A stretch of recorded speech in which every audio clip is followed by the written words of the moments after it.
സന്നിധാനം. ഇങ്ങിവിടെ താഴ്വരയിൽ എന്നേകാന്ത സഞ്ചാരം.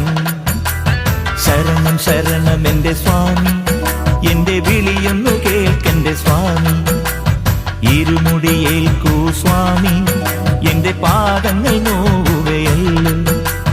കാടിന്നിരുൾ മുടിയാകെ മലങ്കാറ്റേ തുലയുകയാ.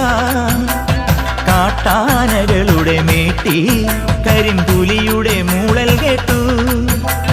തുണയിവിടാരുമില്ല, ആരുമില്ലൻ പൊന്നയ്യപ്പനെ.